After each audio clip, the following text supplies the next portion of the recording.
So today I'm going to be working out problem 9.17 in the 4th edition of the Water Resources Engineering textbook. And the problem states, use the alternating block method and the IDF function given in problem 9.16 to calculate the hydrograph for a 10-year, 1-hour storm using 11 time intervals. So this is the IDF function from problem 9.16. And the first step for solving alternating block method problems is to discretize the duration of the storm into time intervals. So solving for the time interval, for the time of the first interval, we're going to divide the total storm duration by the number of increments it is asking us, and then we're going to multiply it by that interval. So for example, the first one is 60 minutes divided by 11 times 1 because it's the first interval. And I'm just going to go ahead and show you all these values. And so for the second interval, we would do 60 divided by 11 times 2. And this equals 10.909.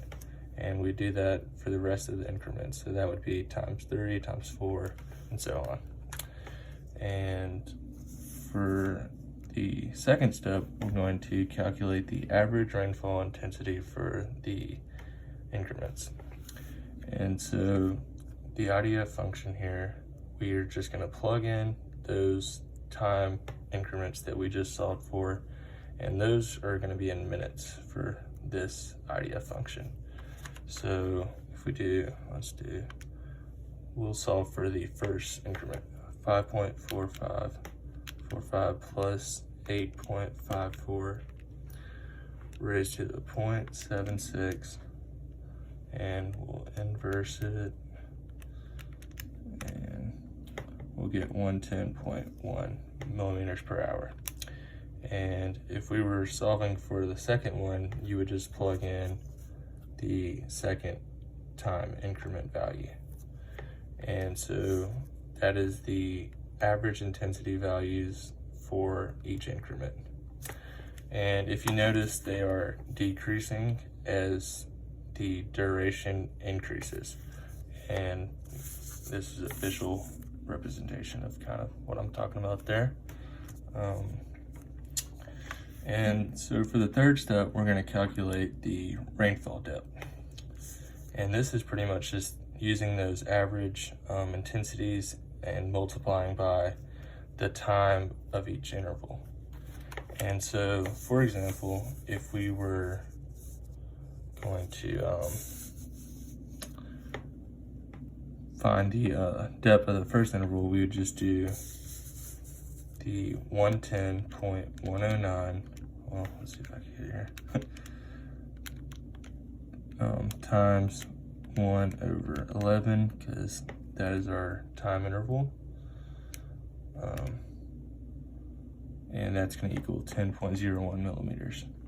If we're doing this for the second increment, it's going to be a little bit different because it's a larger duration. So we would find our depth, our intensity, which is 85.741, and we would multiply that by the duration, 1/11, and multiply it by 2 because it's the second interval, and that's going to give us 15.589.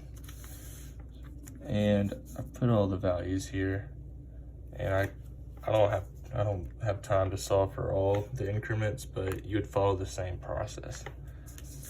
And for step 4, we're going to calculate the rainfall depth difference between intervals.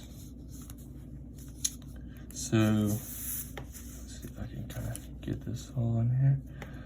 For the first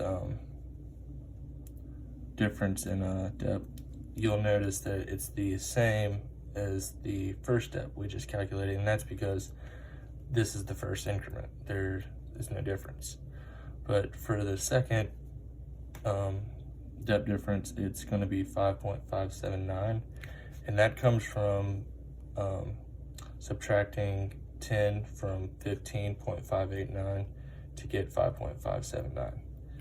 And you just keep doing this for each interval. So for interval 3, you would do 19.379 minus 15.589, and you get 3.79 approximately. So we calculate all the differences in depth for each increment, and then we're gonna convert back to the rainfall intensity. And this is just the depth difference and over the amount of time. And so we will do, for the first interval, we're gonna do 10.101 divided by 1/11. And this equals 110.1 approximately. And if we were solving for the second interval, it would be 5.579 divided by 1/11. And this is going to equal 61.7373. And so you just do the same process for the remaining increments. And so the point of doing this alternate block method, it's to form a graphical representation of the rainfall distribution. And this is known as a hydrograph. And so it's basically just ranking the intensities of each increment.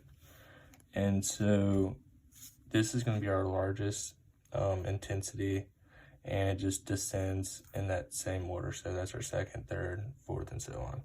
And that's going to be our least intense part of the storm at 11.504 millimeters per hour. So we're going to place these into blocks. And so this is our most intense, increment 1 at 110. And you're going to place the other ones just right to left and alternating. So it's our second increment, third increment, fourth increment, and so on. And so that's pretty much it for this problem. Talk to you guys later.